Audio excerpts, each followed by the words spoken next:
Assalamualaikum warahmatullahi wabarakatuh. Selamat siang Sobat JDH Provinsi Jawa Tengah. Bertemu lagi kita di sesi siang hari ini. Podcast JDH Provinsi Jawa Tengah. Kita akan berdiskusi atau kita akan mencari tahu nih terkait dengan bagaimana sih rokok elektrik dari sudut pandang cukai. Sobat JDH telah hadir di tengah-tengah kita narasumber kita dari kantor wilayah Bea Cukai Jawa Tengah dan DIY. Beliau adalah Bapak R. Megah Andiarto, Kasih Bimbingan Kepatuhan dan Humas Kanwil Bea Cukai Jawa Tengah dan DIY, yang pada siang hari ini kita akan ngobrol diskusi dengan beliau bagaimana sih sebenarnya cukai dan rokok elektrik. Selamat siang Pak Megah. Selamat siang Mbak Lia, saya panggil Mbak aja ya. Siang Pak Megah, saya panggil Pak boleh ya Pak? Boleh. Pak Megah, mungkin sebelum kita ngobrol nih tentang cukai dan rokok elektrik yang memang kayaknya lagi marak di masyarakat, Pak, terutama di kaum milenial begitu, kaum muda. Mungkin sebelumnya barangkali perkenankan dulu Bapak bisa memperkenalkan diri. Pak Megah itu sehari-hari kerjanya ngapain Pak? Nggak saya ngapain, iya. Biasa terjadi hadir Pak. Iya, baik. Baik, selamat siang, sore ya, Sobat JDH sekalian. Jadi perkenalkan, nama saya Megah Andiarto. Kebetulan saya sehari-hari bertugas di kantor wilayah Bea Cukai Jawa Tengah dan Daerah Istimewa Yogyakarta. Kantor saya di sebelah, di Jalan Ayani ya, sebelahnya Luiskin, persis mepet sebelah Luiskin. Jadi sehari-hari yang saya kerjakan adalah hal-hal yang terkait dengan kehumasan. Jadi tidak hanya baik di cukai maupun di kepabeanan, Mbak. Jadi kepabeanan juga. Jadi press release, wawancara, menjelaskan sana sini. Ya, salah satu seperti itulah tugas kami. Seperti itu mungkin, Mbak. Iya, secara garis besarnya. Secara garis besar, ya betul. Dalam melakukan fungsi-fungsi kehumasan. Betul. Relate Pak dengan apa yang kita lakukan di siang hari ini, di mana kita melalui portal nanti yang JDIH Provinsi Jawa Tengah atau Jaringan Dokumentasi dan Informasi Hukum, nanti kita mencoba memberikan informasi hukum Pak kepada masyarakat terkait dengan bagaimana sih kebijakan cukai dan khususnya terkait dengan penggunaan rokok elektrik. Pak Megah, kalau ngobrol-ngobrol santai ini, saya kalau misalnya ke kafe-kafe gitu ya Pak, zaman sekarang anak muda tuh kayaknya banyak yang rokok gitu ya, dan ngerokoknya itu kayaknya udah nggak pakai rokok yang manual ya Pak, konvensional ya Pak, itu rokok manual, bukan rokok elektrik. Iya Mbak Lia. Bukan rokok yang seperti sekarang itu, banyak yang pakai menggunakan rokok elektrik yang vape juga, asapnya kayaknya juga aromanya lebih. Ya lebih. Buat saya ibu-ibu gitu kan, kalau aroma rokok itu langsung rokok yang asli yang memang saya kenal Pak. Iya. Itu rokoknya aromanya kayaknya memang kuat begitu. Nah, kalau rokok-rokok elektrik ini kayaknya kalau zaman sekarang itu asapnya juga memang agak berbeda dan aromanya juga beda. Beda, betul. Nah, mungkin Pak Megah bisa cerita memang sebenarnya rokok elektrik itu kenapa sih kemudian dikenain cukai juga atau bagaimana ya? Kalau boleh saya jelaskan sedikit apa sih rokok elektrik dulu. Jadi kita supaya jelas, jadi apa, kita jangan sering ngomong rokok elektrik tapi nggak tahu elektrik itu apa rokoknya. Jadi saya bacakan sebentar rokok elektrik adalah hasil tembakau berbentuk cair, padat atau bentuk lainnya dari pengolahan daun tembakau, baik diekstraksi atau dengan cara lain, dan dengan cara menggunakannya dengan cara pemanasan untuk kemudian nanti dihisap. Jadi ada bentuknya, ada dua, ada cair dan ada bentuk padat. Nah, gitu Mbak. Iya. Itu kenapa tetap disebut rokok elektrik, karena memang diambil dari hasil tembakau, tetap ada turunan tembakonya, betul. Ada turunan dari tembakau, itu berarti nanti rokok elektrik ini kalau kita beli rokok-rokok yang biasa Pak, itu kan kita kena cukai. Betul, kena cukai. Kalau rokok elektrik juga kena cukai? Sama, karena rokok elektrik itu adalah satu bagian dari hasil tembakau, dia masuk ke turunan tembakau dan hasil tembakau pun tetap kena cukai, jadi dia otomatis tetap dikenakan cukai. Tetap sama kena cukai Mbak, betul. Nah, kalau misalnya Pak dikenakan cukai itu sebenarnya dasar pengaturannya gimana Pak, rokok elektrik ini bisa dikenai cukai? Dasar yang paling besar adalah di Undang-Undang Cukai Nomor 39 tahun 2007. Nah, disebutkan bahwa ada 3 jenis barang yang dipungut cukai, antara lain hasil tembakau, kemudian minuman mengandung etil alkohol dan etil alkoholnya sendiri di situ Mbak. Sedangkan rokok elektrik ini berarti masuk dari kategori yang pertama ya Pak ya? Betul, dari si tembakau. Sebenarnya kenapa sih Pak kok rokok gitu kan, khususnya rokok elektrik harus dikenai cukai? Nah, Ini kadang-kadang kita bertanya-tanya, iya betul. kenapa sih sampai ada kebijakan cukai di saat masyarakat mengkonsumsi rokok? Ya, Dan otomatis kalau dikenai cukai itu kan harganya jadi tambah tinggi ya Pak ya? ya betul memang Daripada Pak. mungkin harga aslinya kalau tidak dikenai Ya, cukai. betul. Itu kenapa nih Pak? Jadi gini, Kenapa? sebelum masuk ke kenapa dikenakan cukai, jadi kita bicara dulu sedikit kembali ke pengertian awal cukai. Apa tuh cukai itu? Jadi cukai adalah pungutan negara yang dikenakan terhadap barang-barang tertentu, jadi tidak semua barang. Ya, karena dia mempunyai karakteristik sesuai dengan undang-undang. Nah, itu jadi dikenakan cukai adalah seperti itu. Karakteristiknya apa? Antara lain, penggunaannya harus diawasi. Kemudian peredaran juga harus diawasi juga peredarannya. Kemudian pemakaiannya itu menimbulkan dampak negatif bagi lingkungan. Nah, yang keempat, pemakaian itu akan dikenakan cukai untuk keadilan dan keseimbangan bagi masyarakat. Nah, jadi rokok elektrik pun itu kan karena masuk bagian rokok juga dan pasti ada efek negatifnya. Satu, kita berusaha untuk mengurangi konsumsinya dengan cara dikenakan cukai supaya harganya lebih mahal. Maksudnya lebih mahal ya jangan beli. Maksudnya begitu. Nah, maksudnya dibatasi. Iya, betul, betul seperti itu. Dia mempunyai dampak terhadap lingkungan, dampak iya. terhadap Kesehatan, betul. Kemudian pemerintah melekati rokok elektrik dengan cukai. Betul, betul sekali. Tujuannya sebenarnya hanya untuk membatasi iya. kemampuan daya beli masyarakat. Iya. Tidak banyak yang mengkonsumsi. Iya, diharapkan mengurangi konsumsinya. Iya, betul. Pak, kalau di rokok elektrik terus cukainya tuh nempelnya gimana ya Pak? Kalau di rokok manual itu kan cukai ada labeling. Ya, betul. Kalau di rokok elektrik tuh label kertas cukainya apa pita cukainya itu nempelnya di mana? Tadi tetap. Jadi untuk rokok elektrik kita masih pakai sistem dengan pita cukai. Nah, pita cukai ditempel di kemasan isi ulangnya, cairannya. Kalau Mbak mungkin pernah tidak harus merokok, nggih. Coba ke Indomaret. Saya nyebut, boleh ya, Indomaret boleh ya. Itu coba tanya di kasir ada, nanti ada. Jenengan kan lihat isi ulangnya itu ada, atau di toko-toko yang vape itu, itu ada isi ulang entah 6 mili, 2 mili. Di kemasan isi ulangnya itulah ditempel pita cukai di tempat untuk membuka. Jadi waktu dibuka, pita cukainya akan rusak, tidak boleh dipakai lagi. Nah, seperti gitu ya. Betul, seperti itu. Pak, kalau cukai itu kami pernah dengar kalau di rokok itu ada cukai-cukai ilegal atau rokok ilegal. Gimana katanya itu cukainya pita cukainya itu pita cukai bekas atau mungkin pita cukai yang palsu. Iya. Nah, ini kalau di rokok elektrik apakah dimungkinkan juga Pak terjadi hal demikian? Sama, pada dasarnya prinsip penyimpangan yang kami temukan di pasar sama. Jadi ada yang tidak pakai cukai sama sekali, jadi polosan. Ada yang pita cukainya palsu, mereka buat sendiri. Ada yang pita cukainya salah peruntukan, misalnya ada untuk isi 6 mili ditempel ke yang 2 mili. Nah, ada yang salah persentasenya, harusnya dia bayar 6%, dipakai yang 2%. Nah, seperti itu, bentuk-bentuk penyelewengan di masyarakat seperti itu yang banyak ditemukan. Termasuk tidak sesuai dengan ketentuan persentase itu termasuk pelanggaran. Betul. Sehingga masuk dalam kategori ilegal. Betul. Meskipun cukainya pita cukainya asli. Meskipun pita cukainya. Ya. Oh, gitu ya, betul. Pak.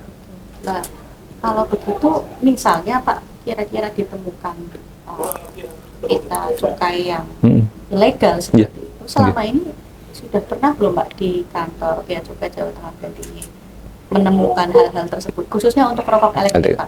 Ada beberapa, jadi ada data direkamkan kami di bagian namanya bagian penindakan, bagian operasional itu ada, memang tidak sebanyak rokok konvensional karena pemakai elektrik pun masih terbatas, tidak rata-rata anak muda dan mungkin hanya untuk ya gaya hidup fashion. Tapi ada seperti ada yang polos juga ada, yang pakai bekas juga ada, jadi sama, modusnya hampir sama dengan rokok konvensional, Pak. Iya, betul sama. Tapi kalau untuk rokok konvensional memang banyak ya Pak di Jawa Tengah? Otomatis banyak, iya betul. Kalau ini kita bicara agak di luar rokok elektrik Pak, peredarannya gimana Pak kalau rokok ilegal di Jawa Tengah? secara keseluruhan. Keseluruhan, Mungkin kalau- tidak hanya rokok elektrik saja, Iya. rokok konvensional dan rokok elektrik. Sebetulnya kalau sesuai rapat terakhir itu di Jawa Tengah sebenarnya hanya daerah distribusi aja sebenarnya. Banyak lewat sini. Iya. Kalau ada beberapa tapi tidak sebanyak di daerah lain, provinsi lain, gitu, Pak. Terutama di luar Jawa. Oh, begitu. Iya, tidak sebanyak itu. Sobat JDH Provinsi Jawa Tengah itu sebenarnya karena Syukurlah. posisinya di tengah ya, Pak? Iya, betul. Jadi transport dari Posisinya timur ke di barat. tengah. Iya, gitu. Sehingga hanya dilalui saja. Betul. Tapi karena dilalui bisa jadi ada Iya. peredaran juga. Betul, bisa juga dimungkinkan. Karena kebanyakan penangkapan kami terakhir rata-rata itu di jalan tol, Mbak Arilis. begitu. Iya, banyak di jalan tol. Berarti modusnya apa, Pak, kalau di jalan tol itu? Mereka bisa pakai truk, pakai mobil. Sekarang udah maju nggih sobat JDIH. Jadi dia pakai mobil-mobil yang premium, seperti HIS, Oh. Pajero itu juga ada. Kadang dimuatin isinya diisi rokok juga banyak seperti itu. Oh, Atau disamarkan dengan muatan ikan, supaya tidak bau. Nah, itu kan kelihatan baunya. betul, Iya, betul. seperti itu. Modusnya Antara lain seperti itu, iya. Banyak juga. iya. Jadi ternyata sobat JDH kita itu kalau menggunakan rokok itu harus rokok dengan cukai. Iya. Nggak boleh cukai yang ilegal. Betul. Seperti itu ya. Iya. Dan kebetulan Jawa Tengah adalah tempat distribusi Dilalui. daerah Nah, distribusi untuk Iya. peredaran rokok. Betul. Ya mudah-mudahan semua beredar rokok yang legal. Semoga- Tapi semoga legal, iya. kadang-kadang ditemukan juga ya ternyata. ada juga kadang-kadang, ya.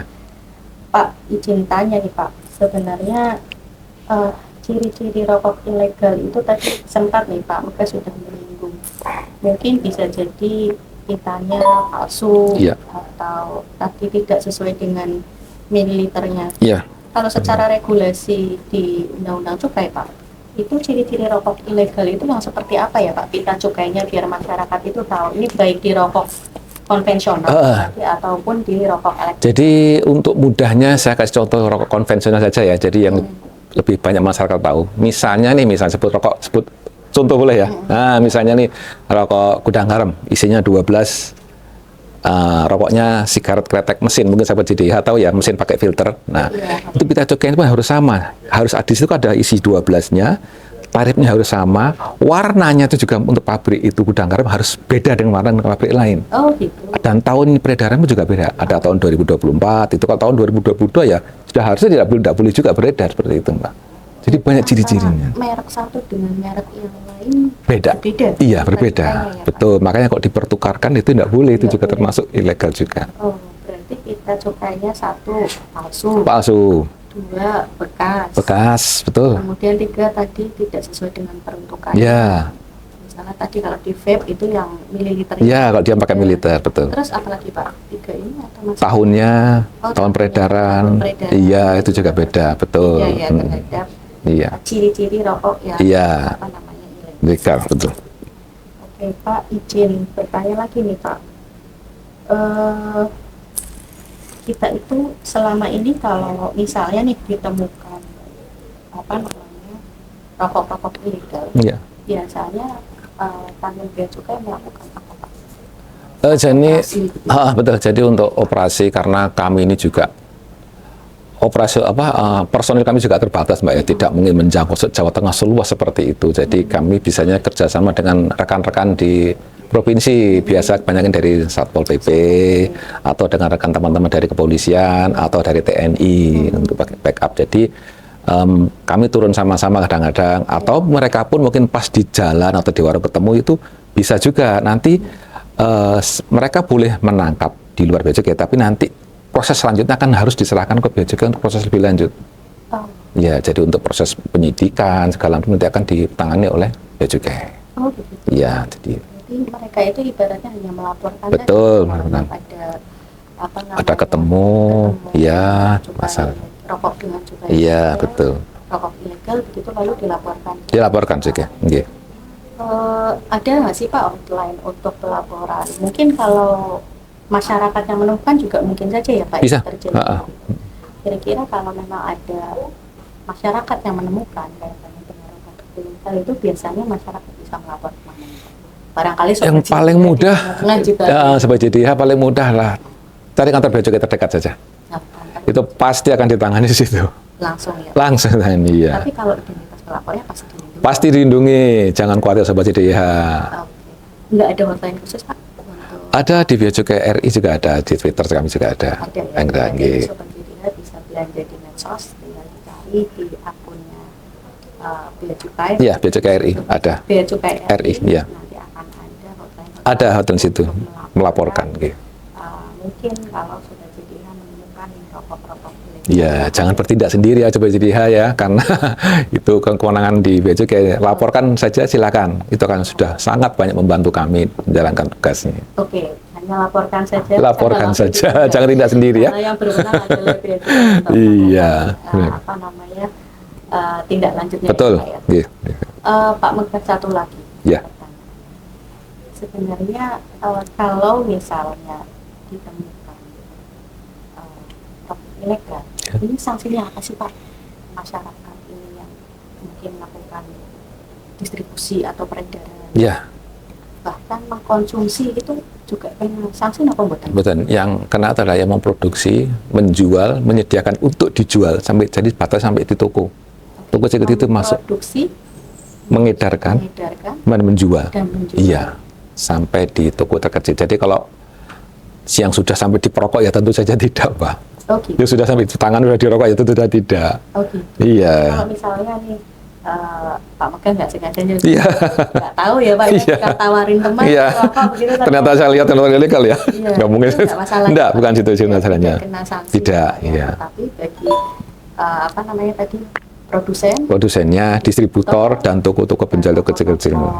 Ya, yang itu. melakukan peredaran terhadap rokok ilegal tanpa pita cukai Ya. yang resmi, itu bisa dikenakan Itu bisa kenakan sanksi. Sanksinya pidana penjara 1 sampai 8 tahun. 1 Tergantung sampai 8 tingkat berat pelanggarannya. Oh, Iya. tergantung berat dari pelanggaran. Pelanggaran, iya, betul. Jadi atur di undang-undang cukai, Cukai, Pak, iya. dengan kategori-kategori. Betul, ada sendiri kasihnya. Jadi sudah jadikan kalau pakai rokok itu rokok yang dengan pita cukai yang legal gitu ya Pak? Ya, merokoklah dengan pita cukai yang Merokoklah legal. dengan pita cukai yang legal biar kita merokoknya bisa tenang. Tenang. bisa santai, gitu. Iya, dan Anda juga bisa menyumbang ke penerimaan untuk negara juga ya. Ternyata bisa juga ya Pak ya? Iya, salah satu seperti itu.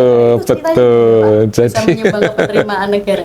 Jadi begini, kan tujuan cukai salah satunya adalah untuk pemakainya adalah diberi beban untuk keseimbangan dan keadilan. Jadi kalau kita tahu rokok itu kan asapnya kadang bisa menyebabkan orang sakit. Nah, jadi hasil dari cukainya itu kita kembali, yang cukai yang Anda rokok ini bayarkan ke negara itu akan dikembalikan lagi untuk antara lain, nah untuk kesehatan, BPJS lah, untuk membangun puskesmas, obat segala macam, jadi dikembalikan ke masyarakat lagi. Jadi mereka yang tidak merokok pun tetap kena dampaknya bisa menggunakan cukai untuk pengobatan.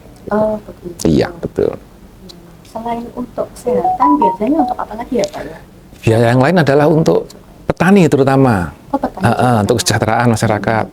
Petani yang terutama berkaitan dengan tembakau, pelatihan, pupuk, penyediaan bibit, nah segala semacam itu. Jadi petani juga mendapatkan manfaat dari Iya, cukai betul. yang diperoleh dari pendapatan negara dari pembelian rokok-rokok Iya, legal begitu betul. ya. Iya, Jadi ternyata Sobat JDIH, cukai itu apa namanya bisa menghasilkan pendapatan Betul. negara, Betul. yang mana pendapatan ini digunakan lagi untuk masyarakat yang terdampak. Terdampak, betul, terdampak. Petani, kemudian masyarakat yang terdampak di bidang kesehatan. Kesehatan, dan iya. lain seperti itu juga ternyata ada apa namanya manfaat cukai yang Iya. diperoleh dari negara kemudian dibelanjakan untuk keperluan kesejahteraan masyarakat. Betul.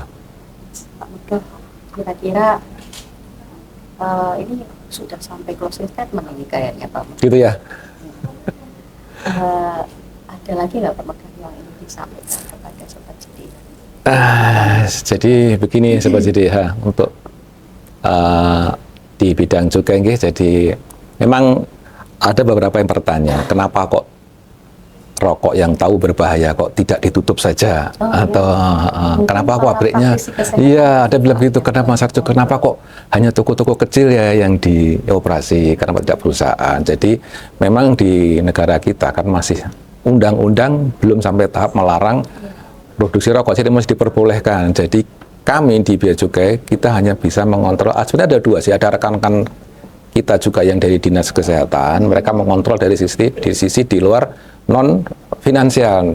Nah, jadi misalkan keaturan yang terbaru di PP 28 itu ada batas penjualan, tidak boleh dekat masjid, sekolah. Nah, kalau betul itu dari sisi teman-teman dari sisi kesehatan. Dan sisi kami di Kementerian Keuangan Bea Cukai adalah dengan regulasi cukai pungutan. Jadi kita tinggikan cukainya supaya membatasi, ya tidak sampai melarang. Jadi kalau memang rokok itu karena sifatnya memang adik, Mbak ya, sifatnya candu. Jadi kalau Anda memang belum bisa berhenti merokok, meskipun harapan kami adalah berhenti merokok, silakanlah Anda merokoklah dengan rokok yang legal. Jadi dengan rokok Anda pun Anda masih bisa menyumbang penerimaan untuk negara, untuk kesehatan masyarakat yang lain juga. Itu maksudnya, Mbak. Selain itu, dari sisi kesehatan, kalau merokok juga bisa diperhatikan kawasan-kawasan tertentu. Iya, ada teman-teman kesehatan. Kawasan itu diperbolehkan untuk betul. merokok ya Pak? Iya, betul. Ada kawasan-kawasan tertentu di mana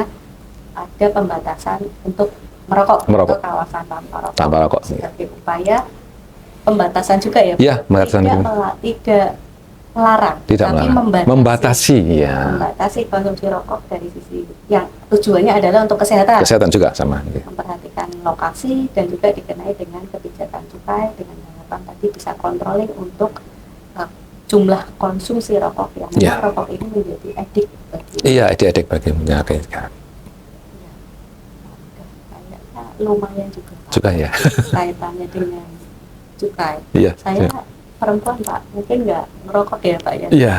Tapi ya lihat rokok suruh belikan dulu sama Om. Nah, iya. Gitu ya, iya. Dengan memperhatikan kepentingan. Apalagi sekarang zaman rokok elektrik Pak. Betul. Cuman lihat aja teman-teman digantungin. Iya. Terus bisa begitu. Tapi tanpa lihat nih pita cukainya di sebelah mana. Iya, itu juga. Pita cukainya ada diisi ulangnya, refillnya, betul. Oke, Sobat JDH, mungkin diskusi kita tentang penggunaan pita cukai di rokok atau rokok elektrik sampai detik ini aja nih. Besok mungkin kita akan berdiskusi lagi, kita akan ngobrol lagi terkait dengan informasi hukum yang lain di kesempatan selanjutnya. Mungkin itu saja Pak Megah yang bisa kita diskusikan, dan kita berharap Sobat JDH jangan lupa untuk menggunakan, kalau memang konsumsi rokok yang legal, silakan rokok dengan cukai pita cukai yang legal. Pita cukai yang legal. Iya, begitu ya, mungkin itu saja. Terima kasih untuk kesempatan sore hari ini. Ya, terima kasih juga Mas. Ngobrol sejenak nih di antara kesibukan tentang bagaimana rokok elektrik dan cukai. Iya, betul. Sobat JDH, mungkin itu saja obrolan bincang kita sore hari ini, siang hari ini, terkait dengan penggunaan rokok dengan cukai ilegal yang memang ada di masyarakat. Terima kasih untuk perhatian dan yang dari Sobat JDH semuanya. Mungkin lain kali kita bisa bertemu lagi dengan informasi-informasi hukum lainnya.